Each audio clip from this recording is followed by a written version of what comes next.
Halo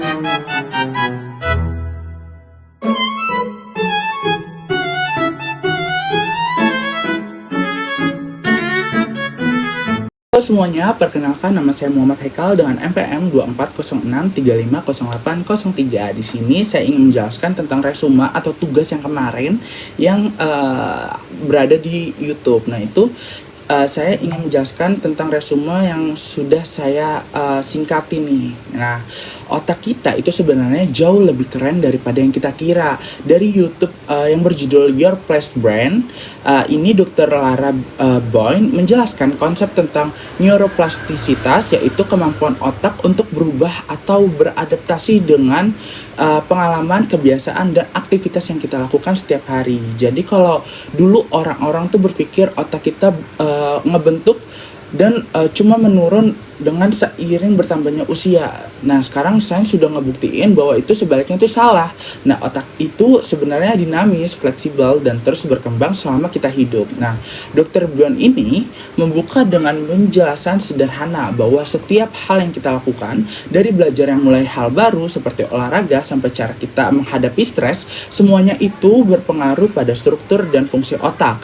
Misalnya, ketika kita belajar keterampilan yang baru, seperti main gitar atau bahasa asing nih, atau kita lagi belajar terapi latihan lanjutan, itu otak kita sedang mulai membentuk koneksi yang baru antara sel saraf yang satu dengan saraf yang lain. Nah, proses ini ngebentuk jaringan yang ada di otak semakin kuat, sehingga kemampuan kita meningkat seiring berjalannya waktu. Intinya, otak kita itu bisa dilatih dan hasilnya itu tergantung dari seberapa sering kita melakukan atau menantang atau mengasahnya untuk berkembang. Tapi perubahan otak ini nggak selalu mudah. Ada banyak hal yang bisa memperlambat atau menghambat proses tersebut.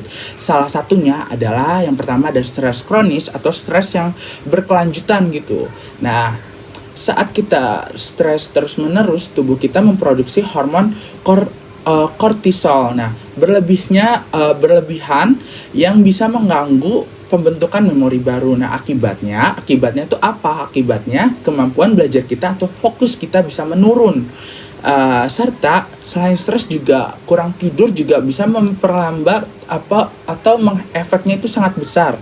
Karena pada saat kita kurang tidur, otak tuh sebenarnya lagi bekerja atau menguatkan koneksi hal-hal baru yang kita pelajari mulai dari siang, pagi, serta sore. Jadi kalau misalnya kita sering begadang, kebiasaan tersebut yang sudah saya pelajari itu menjadi kita tuh gampang sering lupa atau memori kita tuh sering hilang gitu. Nah, dari Dr. Boyne ini menekankan setiap otak manusia itu unik, nggak semua satu pola, atau setiap kita tuh belajarnya tuh berbeda-beda kan pasti. Nah, itu tergantung dari otak kita gitu, karena setiap otak tuh menangkapnya tuh berbeda-beda, tergantung dengan kebiasaan, lingkungan, dan cara kita beradaptasi. Nah, sebab itu dalam belajar atau rehabilitasi nggak cuma mengandalkan metode yang sama untuk satu kayak saya dan kalian gitu. Nah, kuncinya adalah mencari strategi yang mana paling cocok untuk diri kita sendiri. Lalu, bagaimana cara kita memaksimalkan kemampuan dari otak ini? Nah, itu Dr. Boyne ini ngasih beberapa jawaban. Yang pertama, langkahnya sederhana tapi efektif. Yang pertama itu dengan cara kita aktif belajar, bukan cuma pasif dengerin atau baca aja nih. Jadi artinya kita harus benar-benar terlibat.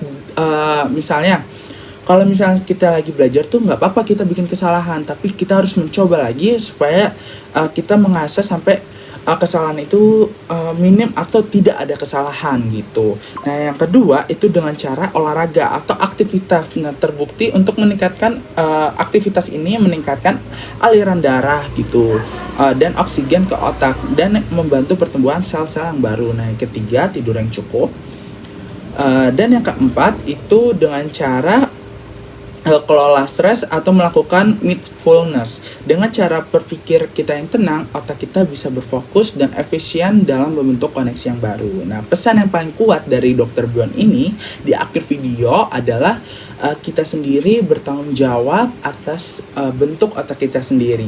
Semua tindakan, keputusan, dan kebiasaan yang kita lakukan di setiap hari itu sebenarnya sedang membentuk otak kita menjadi perlahan-lahan menjadi kuat atau adaptif nih dan kreatif tentunya.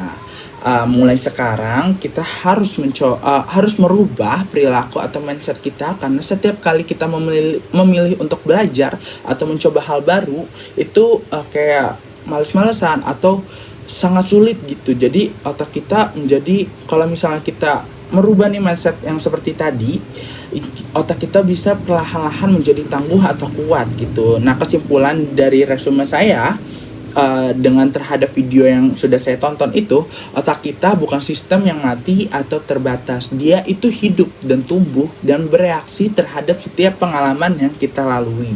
Nah, Dr. Bion ini mengajak kita untuk sadar bahwa perubahan otak nggak cuma soal kecerdasan, tapi tentang siapa kita menjadi lewat kebiasaan kita sendiri. Jadi kalau misalnya kita mau berkembang nih, jangan nunggu motivasi itu datang, tapi cukup mulai dari bertindak, karena otak kita itu udah siap beradaptasi dan mengikuti yang kita pilih gitu. Sekian dari saya. Apabila ada perkataan atau kalimat yang salah, mohon dimaafkan. Wabillahi taufiq wal hidayah. Wassalamualaikum warahmatullahi wabarakatuh. Dadah.